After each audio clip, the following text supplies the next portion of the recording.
Hello, everyone. Welcome back to another lecture. Today we're going to talk about categorical propositions. You remember from the last lecture that we looked at how formal logic uses statements in arguments.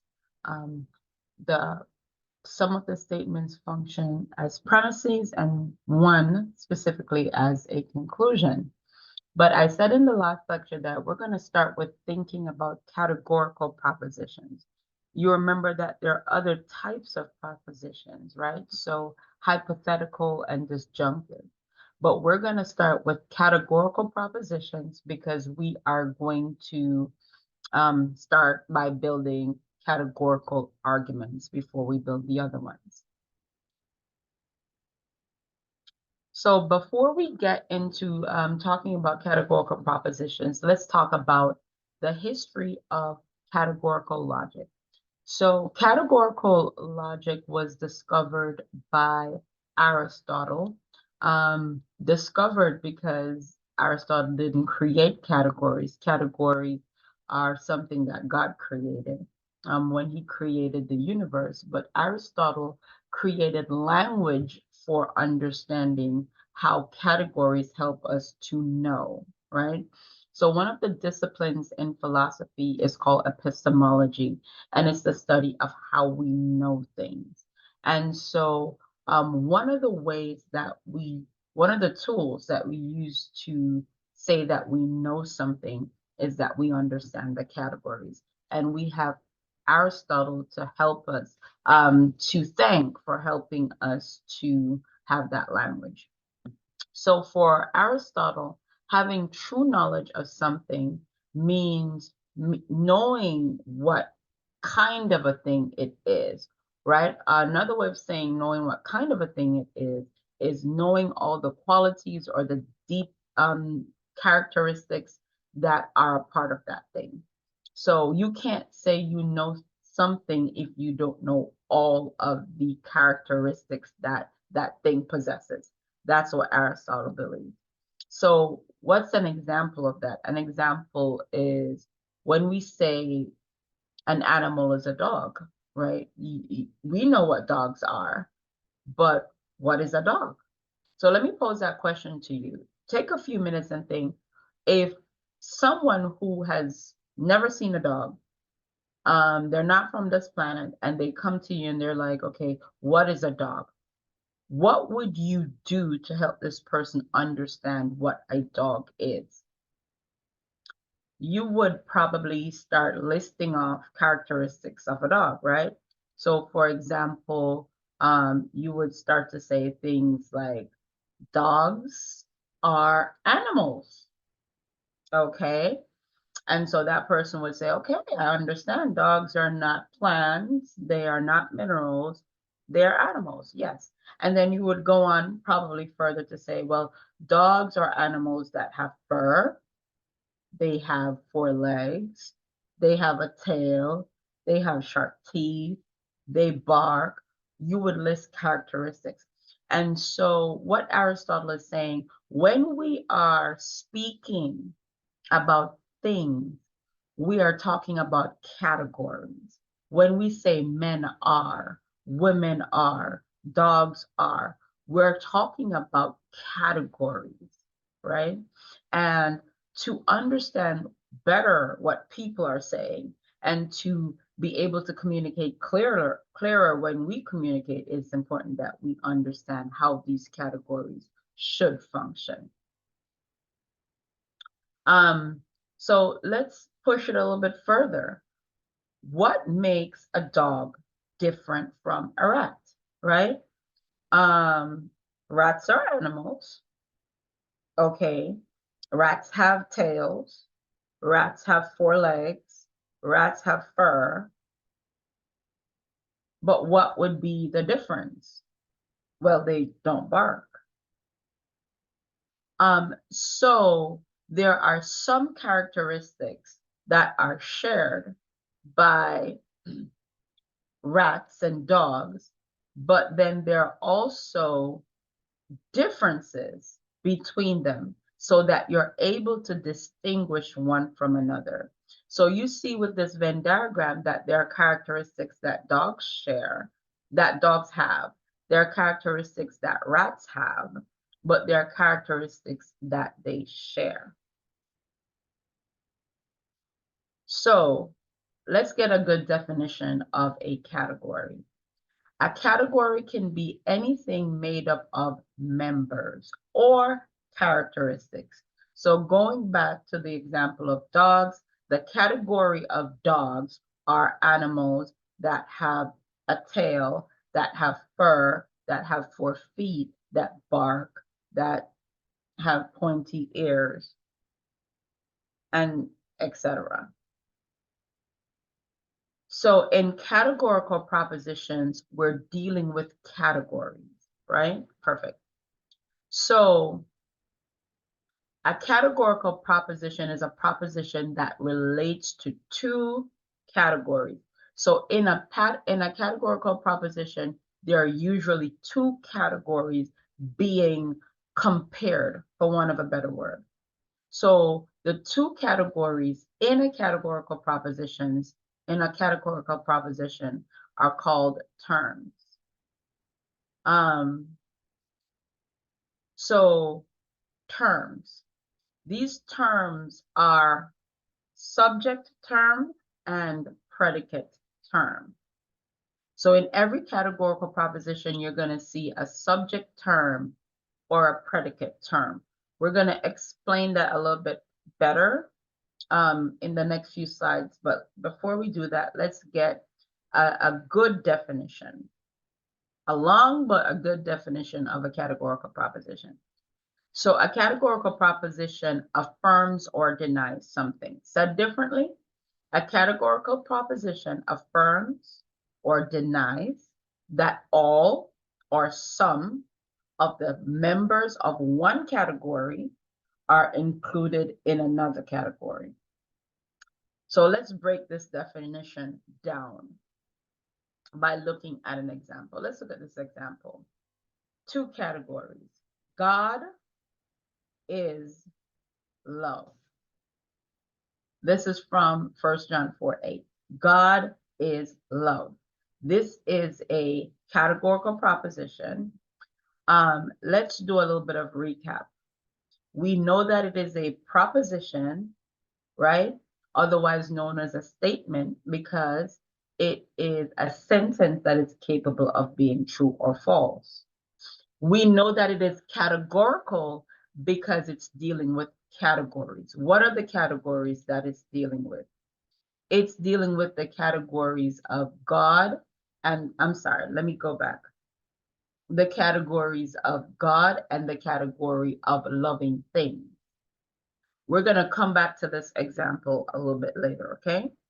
So at this point, after we have the definition, I want you to understand that every categorical proposition has 4 parts. You were already introduced to 2 of those parts, the subject term and the predicate term. So every categorical proposition has a subject term and a predicate term. If you were to be doing beginning English, you would identify the subject term as a subject and the predicate term as the predicate. But what logic wants you to do is not just to understand how the sentence should look grammatically, but what is happening there logically. So what is the subject term? The subject term is the thing about which the assertion is made. Remember the first example that we just saw? God is love. What is being asserted? God is the person who the assertion is made about. The predicate term is what is asserted about the subject. So using that same example, the assertion about God is that he is love. So the subject is the thing that the predicate is talking about, and the predicate is what's being said about the subject. For example, going back to a previous example, dogs are animals. So dogs are the subject, and what is being asserted about them is that they are animals. So the subject term and the predicate term. Going back to God is love as an example. Two categories. Remember, categorical propositions. First category is God. What would you say would fall into the category of God? I'm giving you some time to answer. Maybe you would say omniscient, omnipotent, eternal, sovereign. All of those things belong to the category that we call God. But in this proposition, something else is being asserted about God. What else is being asserted? The second category. God is love. God is in the category of things that are loving. Of the things that can love, God is in it. God is a love. So two terms in every categorical proposition. Categorical propositions have four parts. First part, subject term. Second part, predicate term.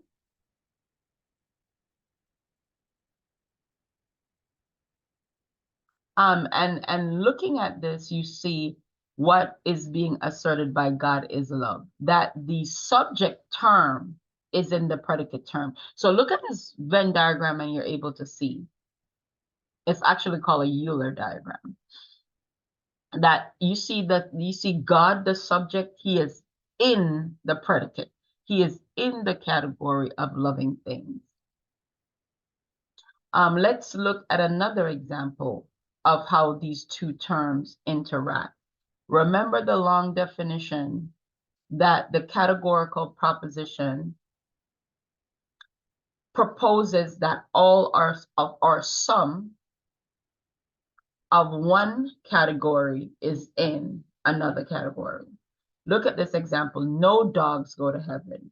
You're dealing with two categories here. The subject, which is dogs, and the predicate, which is heaven. The dogs is the subject term. Go to heaven is the predicate term. What is being said here is that whatever dogs are, remember the characteristics of that category. Dogs are not in the category of things that go to heaven. That's what this is saying. Whether you think it's true or not is not the issue. I'm just telling you what the proposition is saying. That dogs are in many categories. In the category of animals, in the category of things that you love, but they are not in the category of things that go to heaven. So right now, I'm just going to take a few minutes to tell you why this is important, why categorical propositions and understanding how they work is very important, because you need to become more and more aware about what you are saying and understand if that's what you want to say. In addition, you want to become more and more aware of what other people are saying.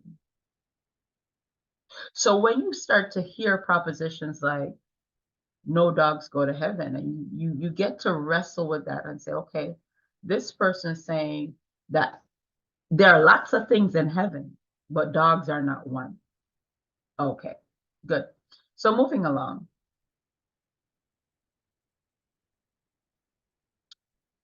Going back to an old example of dogs are animals. So this proposition, dogs are animals, or, remember, I'm drilling it home. It's describing two categories, the category of dogs and the category of things that are animal. And it's saying dogs are in the category of animals. There are things that are animals that are not dogs, but all the things that are dogs are animals. So we talked about the first two parts of a categorical proposition. The third part of a categorical proposition you have been seeing the whole time. I just didn't name it. And that is called the copula. The copula joins the subject and the predicate term. What is a copula? The copula is what you have been seeing so far as a version of the verb to be, and it's joining the subject and the predicate. It is between the subject and the predicate. So the copula looks like is or is not, are or are not. It is only a form of the verb to be in logic, right? It nothing else. If it's not is or is not, are or are not, it is not the copula. Good. So what this does in terms of using only the version of the verb to be as a copula, it helps to keep everything simple, easy to see. So the fourth part of a categorical proposition are the quantifier qualifier. Before I define the quantifier qualifier, let's recap. What are the four parts? Subject term, predicate term, copula, and the fourth now being quantifier qualifier. Now, I am calling this the quantifier qualifier. That's not exactly what your book calls it, but you're going to see why in a minute. I want you to take what I'm telling you, call it the quantifier qualifier, because it's going to help to clarify what's going to happen moving forward. So let's get a definition on it. The quantifier qualifier is the extent or number of the subject that is in the predicate. So what does it do? It tells you how much of the subject is included in the predicate. It tells you if it's all, it tells you if it's some, it tells you if it's none. The other thing that it does is it affirms or denies whether the subject is included in the predicate. It's going to get clearer. So let's go a little bit more into quality and quantity. Now that you have all the four parts, you know what the four parts are. I'm going to go a little bit deeper into the qualifier quantifier, because it's going to help you to understand what the quality and quantity of a proposition is. So let's start with quantity.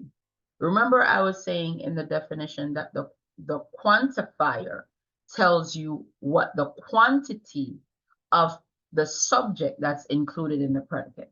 So the quantity refers to the number of the subject class that is included in the predicate class in that particular proposition. So quantifiers include all, some, or none. So if you see all or you see some, or if on the rare occasion you see none, at the beginning of a categorical proposition before the subject, pay attention. That is functioning as a quantifier. So the two quantities are universal and particular. If you see all or no, not none in this situation, if you see no, that is a universal quantifier. It's telling you that the proposition is universal. Why? Because if it's all, that's the whole universe of it. All men are good. It's all the men in the universe. Wherever men are found, they're included in that category. So it's universal. Why would none or no be universal? Because if that same proposition were no men are good, that it means the universe of goodness doesn't include not one man. None. No whatsoever. None whatsoever.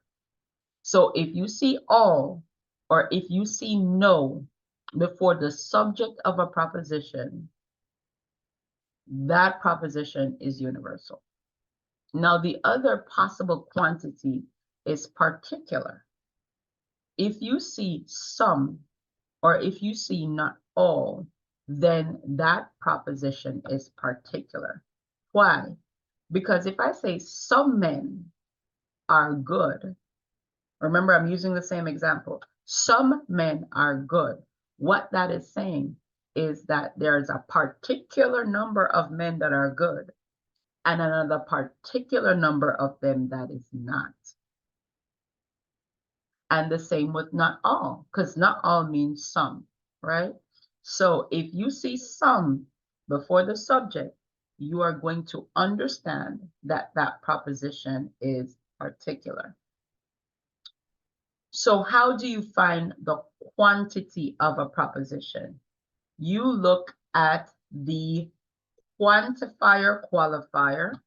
Where do you look? You see, you put your eyes on the quantifier qualifier. Where do you look for it? What are you looking for? I'm sorry. You're looking for keywords. All, some, no, none. You're looking for those keywords. Where are you looking for it? You're looking for it usually before the subject. So look at this example. All men are sinners. Do you see all? Right. So all there is the quantifier. What is it telling you? All is a quantifier. What is it telling you based on what we just said before? It is telling you that this proposition is universal. The universe of men are sinners, all of them everywhere. So you would write universal for the quantity of this part of this proposition. So let's talk about quality. We just talked about quantity. So let's get a definition, right? Quality refers to whether the proposition affirms or denies the inclusion of the subject in the predicate. Whether the proposition is telling you that the subject is in the predicate or it's telling you that it is not in the predicate. So let's look at what that looks like. How do you find the quality of a proposition? You are going to look again to find out if the proposition is telling you that the subject is in the predicate or it's denying that the subject is in the predicate. You are going to look again at the qualifier quantifier. You're looking at the same place. So the same place that you look for the quantity, qualifier, quantifier, you look at the same place. That's the first step you're going to use. Step one, look at the quantifier, qualifier. What are you looking for? You're looking for keywords. What keywords are you looking for as it relates to quality? You're looking for the keyword no or the keyword all. Remember, as it relates to quality, you're not looking for some. You're looking for no or you're looking for all. If you see no, then you are going to write that the proposition is negative. And if you see all, you're going to write that it is affirmative. Let's look at an example. Before we talk about this example, I want you to realize that both no and all function as both quantifiers and qualifiers. That's why I call it a quantifier qualifier, because it can function in both capacities. Let's go to this example. No dogs are reptiles. You see the subject term, you see the copula, you see the predicate term, you see that quantifier qualifier, you're seeing no. Now, as it relates to the quality of that proposition, the quality, what would you say? you would say that it is negative, right? Because you're looking at the screen and I told you, if you see no, it is negative. Now, as it relates to the quantity that I talked to you about before, what would you say the quantity of that proposition is?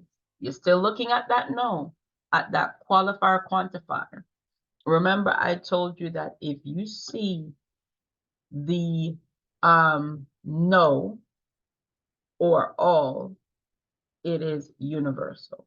So in this instance, it is no, and so the quantity is universal and the quality is negative.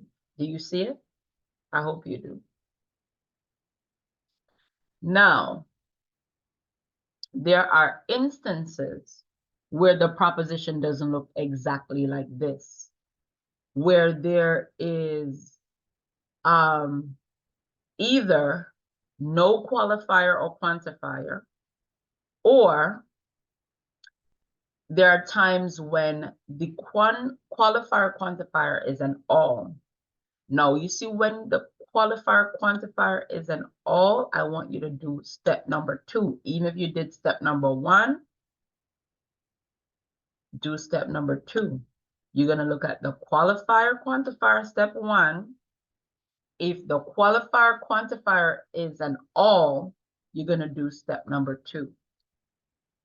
What is step number 2? Look at the copula. What are you looking for? You want to look to see if the copula is saying is or is not, are or are not. Remember that those are copulas. So if in this case, you see is not or are not, that means that the copula is negative. If the copula is negative, then the proposition is not. Even if the quantifier qualifier is all. Process that.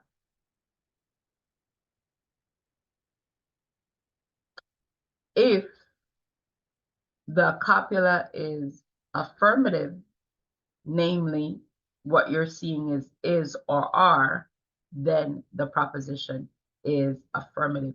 You have to do step 1 first. Do the 2 steps. Let's go back to it again.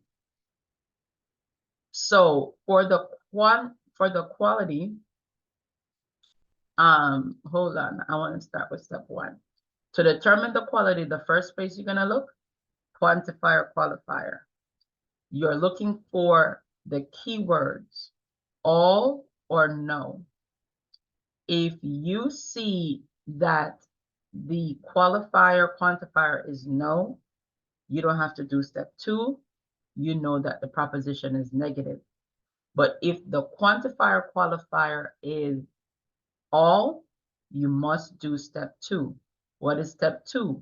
Look at the copula. What are you looking for? You're looking to see if the copula is affirmative or negative. If the copula is negative because it is not, then you're going to write that the proposition is negative. If the copula is affirmative and the qualifier quantifier is affirmative, the proposition is affirmative, and that's what you're going to write. A point of information at this point and a note of caution is that if you see on, look at this little bubble here. If you see on, UN or NON, not NO, you are not going to assume that that's a copula. If you see none or on, you are going to assume that it is associated with the subject or the predicate. So all men are unkind. On is not a copula. It is a part of the predicate. Unkind. Now, in logic, we could speak a little bit more awkwardly. We could say all men are none-kind.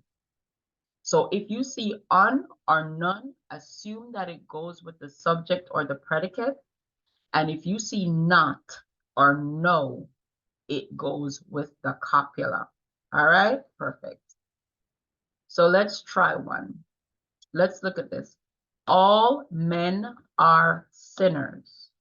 So you see all the parts of the proposition. You see men, subject, are, copula, and the predicate. Let's do. So the quantifier qualifier, all, subject, men, copula, are, predicate, sinners. So what is the quantity? I'm going to give you a few minutes. What is the quantity? What are you looking at to determine the quantity? What are you looking for? Remember, you're looking for all or no. You can also look for some. All, no, or some in terms of quantity, right? So look at this situation. All men are sinners. What is the quantity? Remember, when you're saying quantity, you are going to say universal or particular. So in this case, the quantifier qualifier is all, therefore it is universal. What is the quality of this proposition? Where are you going to look? Remember, you're still going to look at the quantifier qualifier. What are you looking for? You're also looking for keywords. You're looking for no or all. And so going back to the example, what is the quantity? It is affirmative because it says all men are sinners. So what you would write if I were to ask you what is the quality and quantity of that proposition, you would write universal affirmative, all men are. All right, so let's look at another example. All dogs are animals. I know we've been using this example the whole time. So let's look at all the parts, right? The quantifier qualifier is all. The subject is dogs. The copula is are. You see that copula is affirmative, and the predicate is animals. So what is the subject term again? Dogs, predicate term, animals, copula, are, and what is the quantifier? All, you see that? What is the qualifier? Still all, because it's the qualifier quantifier. And what is the quantity? Oh, let's go back to that. I'm sorry. What is the quantity of this proposition? Okay. What is the quality of this proposition? If you said that this is universally affirmative, you are correct. Let's look at another one. No dogs are animals. Identify all the parts. You see that the quality and quantity of this proposition, what do you think it is? Universal, negative. And you are looking at the quantifier qualifier. The quantifier qualifier tells you that it's universal, and it also tells you that it's negative. But remember, you can also look at the copula to determine the quality. So let's look at this example. Dogs are not animals. You see that it's another way of saying no dogs are animals, right? So dogs are not animals. Remember I said when determining the quality, you're going to look at the quantifier qualifier first. But in this example, there is no quantifier qualifier. Do step 2. Look at the copula. When you look at the copula, you see that the copula is are not. Dogs are not animals. So in this case, the quality would be negative. Perfect. Let's try another one. God is non-human. This is a restatement of Numbers 23:19. God is not a human being. God is non-human. So we are going to observe for the quality that there's no qualifier quantifier. Step one, so we're going to do step two, and we're going to look at the copula.